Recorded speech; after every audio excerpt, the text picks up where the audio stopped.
Welcome to Lazy Conversations, your weekly dose of business insight, where we dive into the real world challenges and triumphs of business executives. Join us as we chat with industry leaders, share our own experiences, and offer some unconventional advice. Hana, thank you so much for being here on Lazy Conversations. We're really happy and excited to have you. Same here. Thank you very much. It's my pleasure. Thank you. Absolutely. Okay, how is your day, Hana?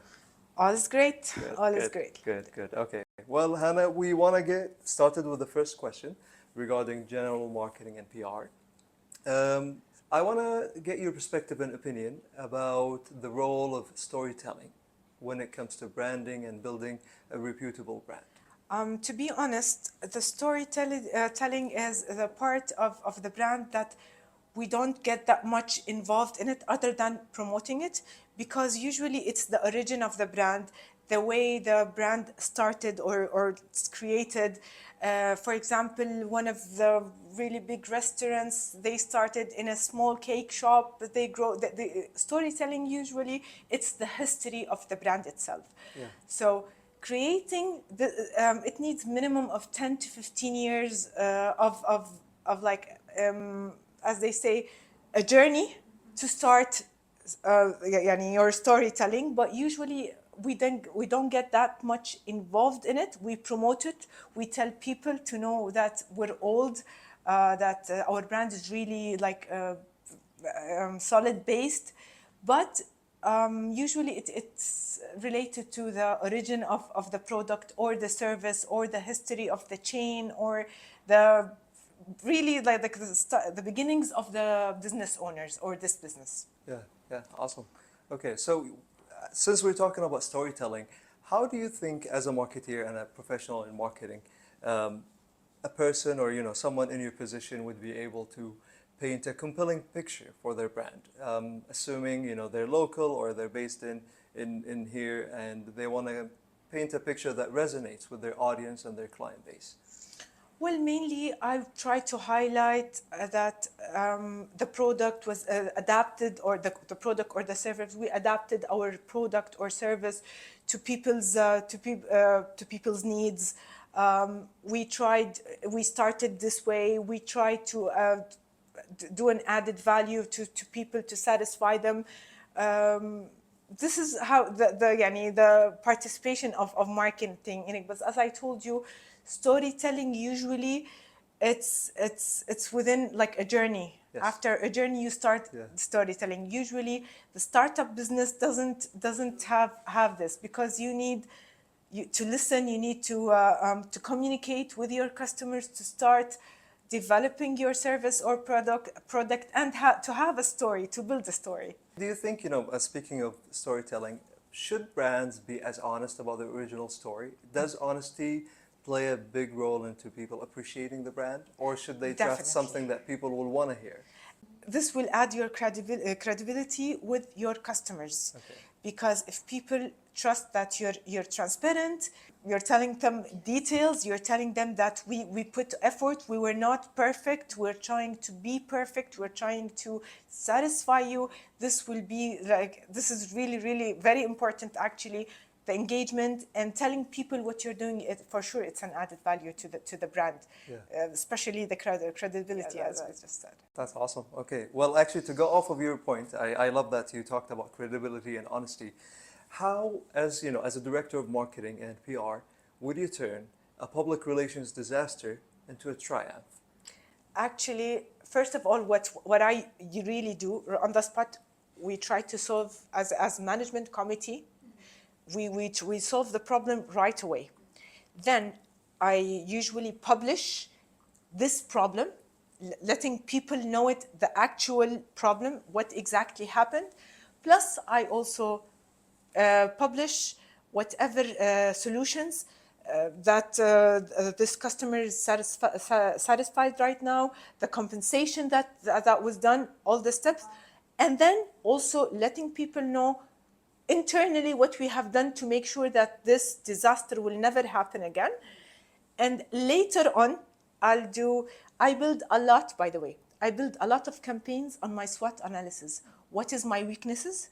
Because, in marketing, we just look for campaigns like No matter what, we just need campaigns, whether launching, and if we don't have a new product or service or launchings, what we do is we'll just try to brand awareness. And when you talk about weaknesses and mistakes, do you think an apology as a brand and as a company will take you a long way? As in, will your clients appreciate your honesty and humility in apologizing for Definitely, that? Yeah? definitely. Okay. We always apologize. We always compensate because it's the negative reputation goes 10 times faster than the positive one.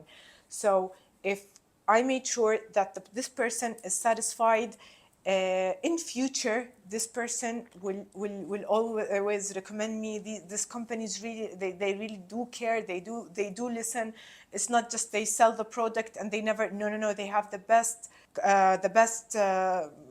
service, after sales service, which is really in these days. It's one of the important things. It's really important. The after sales services. It's just a whole cycle. If you didn't have a very strong customer after sales service, no retention, no positive word of mouth, you just, all your effort is just gone. As a marketing director, and you mentioned a really important point, that is, marketing is about the whole picture, about the whole organization. How can the marketing team ensure that every other department is aligned with the brand and the marketing goal that is set or established? Involvement and follow-up. Okay. They have to be involved in everything. They have to have, I'm telling you to the maximum, the max. For example, I have different locations. I have a weekly inspection to each and every location. They make sure that all the forms are up to date, the new logos are used, the systems and the kiosks are all good. The flyers, the old flyers or roll-ups are removed or are still there. The promotions, each and every employee in this branch knows what offers are existing right now. So this is the follow-up and the existence in each and every any activities that's done. Plus, you have to make sure always that everything you're doing for your branding is up to date. I would never accept any. I used to have a tracker with a checklist for my employees to go to each and every, I don't want to mention the name, but to each and every branch to make sure my flyers, my roll-ups, all the employees, seniors or juniors, know about my promotion, know the prices. Plus, we used to do a test calls for them, mystery shoppers, to make sure that they are all aligned, they know up to date the prices, because some of the times that was a weakness, that each and every time call center you get a different price. So what we have done is we have trained them on the prices, make sure that they know the prices well. We did mystery shoppers. Yeah.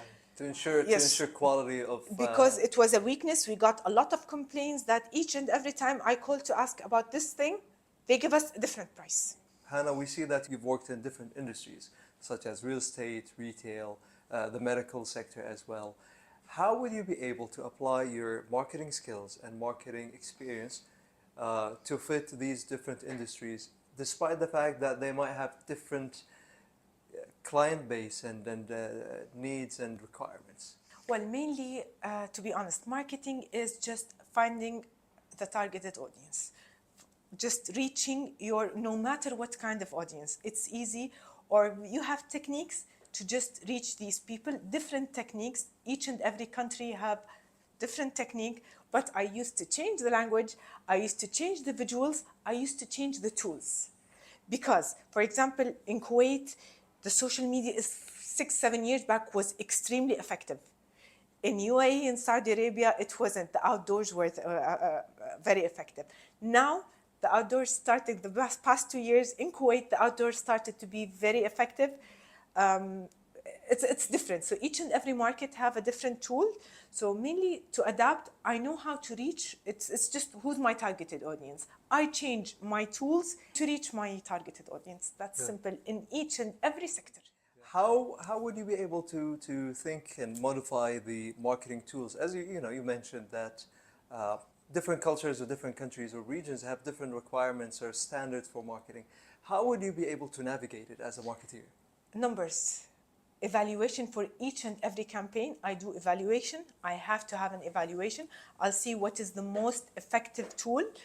As I told you, as we discussed earlier, I utilized my budget. I'll see the best expenditure on and the best leads, which tool got me the biggest numbers, closed the maximum sales. So it's just history, previous campaigns, previous Tools. yes, Yeah. exactly. History for marketing history, previous tools, my numbers, my evaluation. On the long run, I just know this tool, for example, SMS message for retail is booming. I did XYZ sales within, I increased the sales and the traffic 200% within 200 KDs, which is an SMS campaign. Okay, this is the best for this. So history and the assessment and the evaluation for each and every campaign makes life much easier. Sometimes we have a lot of dreams. I really want to go outdoor because the outdoors give an impression that this brand is paying a lot, is investing, cares about their image. They want to, that they need their presence. They need to know that people that they are investing in marketing. That's a dream for us, but we cannot do it. It's over budget. Whatever I'm gonna get is not enough to cover my expenses. I don't do it. Sometimes really it kills us that we really want such thing, but you always have to utilize to get the best of whatever you're getting in your marketing. Yeah. And speaking of that, how do you get every penny out of your marketing budget? So each and every campaign, each and every KD you pay, maybe you don't have history, maybe this is the first time you do this campaign, but still I have experience and I will get more experience to what kind of tool I'm gonna risk, and I risk small amount of monies. I just don't go big to see which tool is the most effective tool for this kind of business. Oh, like a trial and error. Exactly. Type of If scenario. it was the first time to have such campaign. Yes. But to have my budget wasted just for the reputation, just to go outdoors, it doesn't work that way. It's not gonna satisfy the business owners in the vineyard because they're investing in their money. You know, they worked really hard for this money. I cannot just go and spend it just for my own pleasure. Oh, I want to go outdoor. I want everybody to know. I can make everyone know the brand, increase my brand awareness, having my existence in each and every event with a less much cost. On the long run, I'll have this brand awareness. I don't need it on the spot or spend thousands of KDs for the reputation. I love that. So it's all about the practicality of what works and what doesn't work. If I have a huge budget, okay, why not? But mainly what I have, for example, I used to have a fixed budget for 7 countries. Yes. Okay. And by the way, this brand it's an American brand. I learned how to be protective on my brand. To be honest, I give them the credit. I started really being very protective on my brand, learning how they are protective.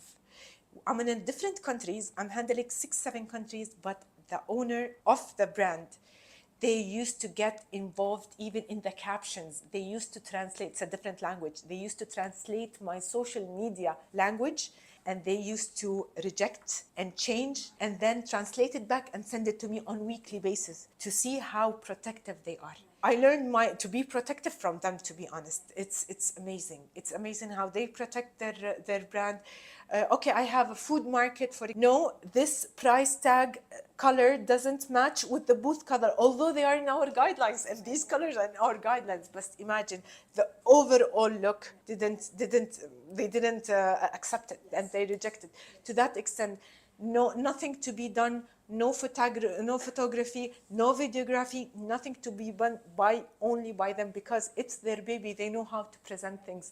They don't even accept us in other countries having to have anything done other than they do it. They do it. It's just us or no, never. Yeah. They were very protected, and I really appreciate that. Yeah. So tell us more about how a person can be protective of their brand. This is actually really interesting. I'd like to hear more about it. Protective. First of all, you as in marketing, you have guidelines. You cannot. It's just like religion. You cannot just, you have your guidelines, you have to go within your guidelines. You cannot just go creative or crazy. It's just, this is your identity. You just cannot go with your identity. So you always have to be protective. Is again your reputation.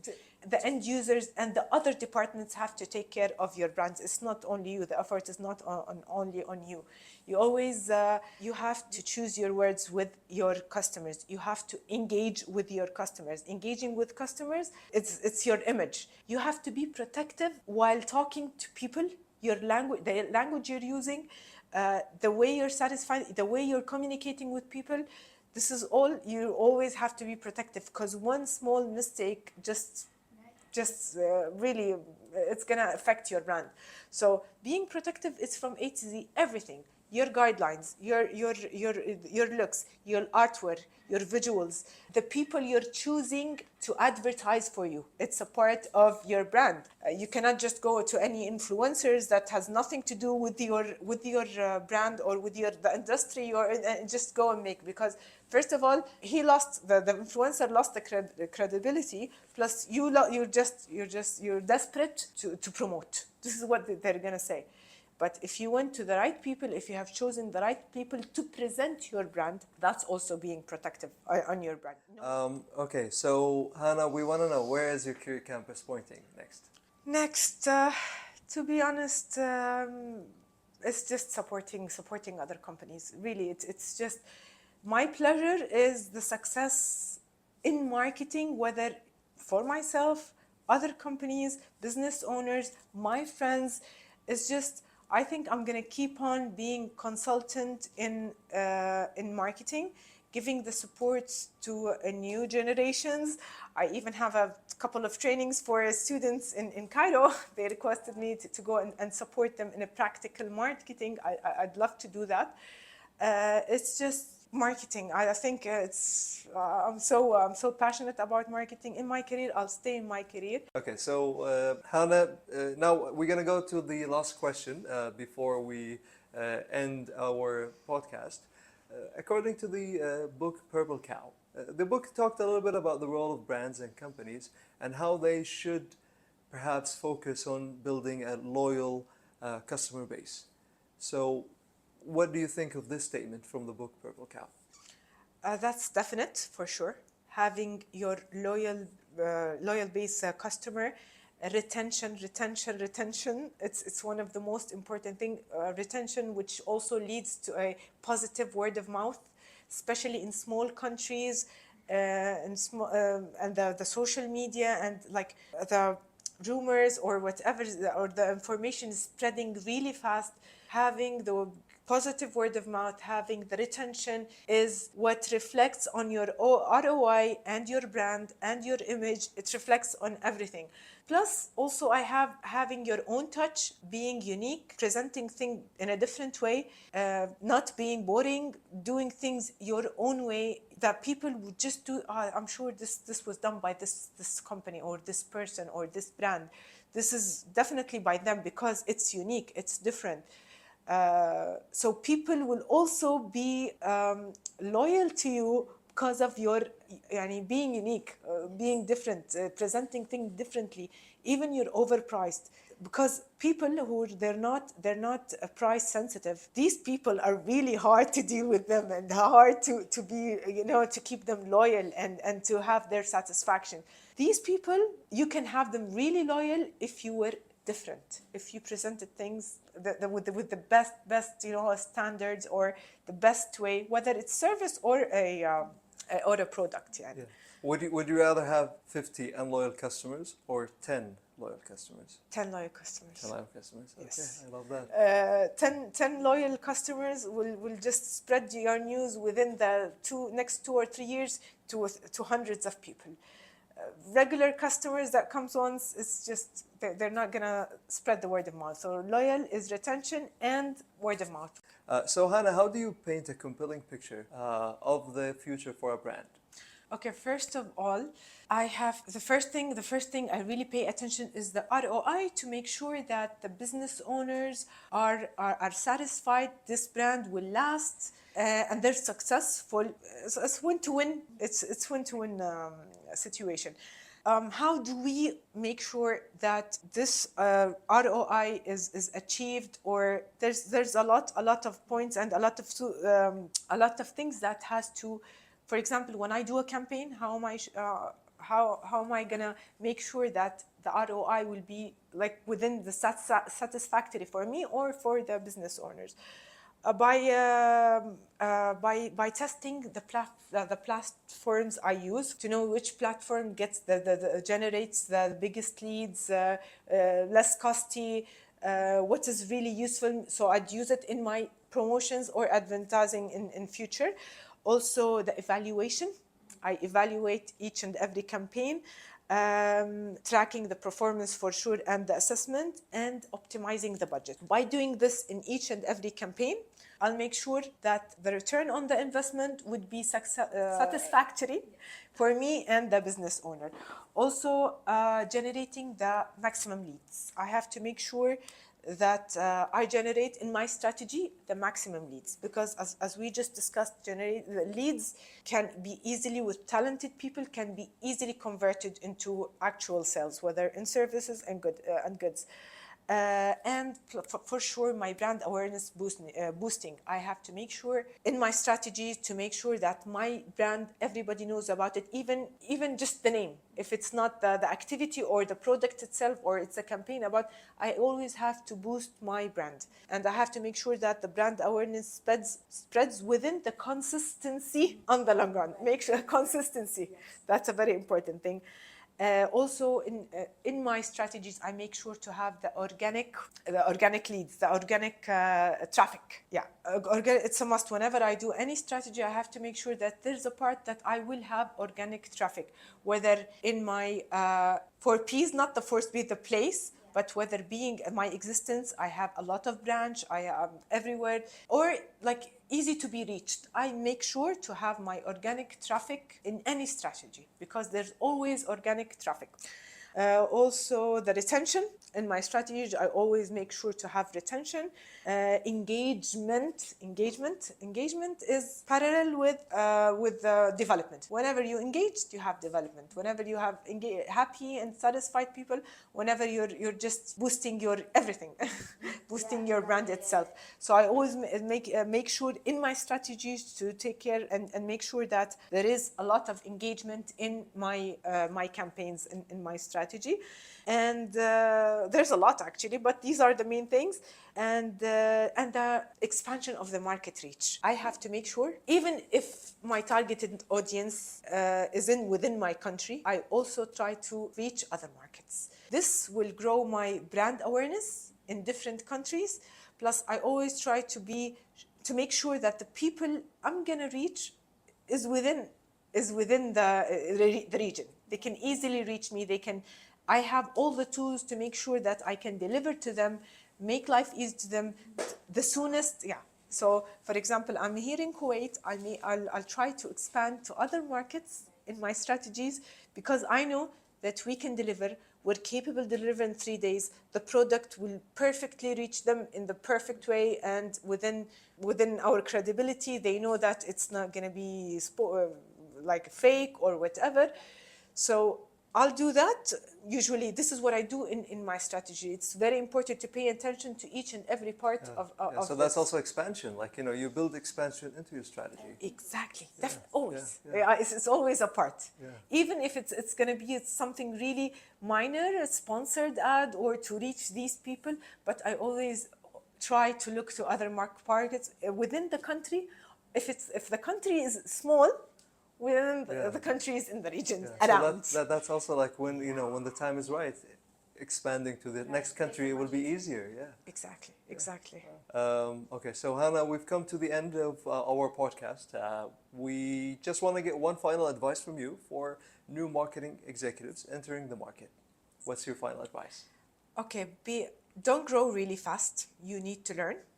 You need to go within positions. Each and every position, you have to start a coordinator, then be an executive, then be a supervisor, then assistant manager, and manager, assistant director. Just go through each and every phase, because each and every phase you will learn a lot, whether from operation till you get the point that you can manage a team and you have you know everything about marketing. Do not just to make sure that just don't do any campaign rationally. Study, choose the right timing. Irrationally, you mean? Irrationally, sorry. Yes. Choose the right timing. Make sure you are capable for it, and make sure the after sales or that it's going to be done nicely. Make sure to follow up and be make sure to, having yourself, your presence practically in each and every campaign that you do. Make sure that people are implementing the way you, who created it, wants it to go and wants it to be. Evaluate campaigns in future, so you would count the successful campaigns that you have done. The more evaluation you do, the more positive numbers and successful campaigns numbers you're gonna have. Yeah, that's awesome. That's awesome. That's the advice for the new marketing executives. Yeah, that's very valuable advice, and I'm sure they can use that to build off, to build on their career, and they can take it along their journey. Thank you so much for tuning in to Lazy Conversations, and we want to thank our guest, Hana. You're welcome. Thank you so much. Thank you so much. Appreciate it. Thank you.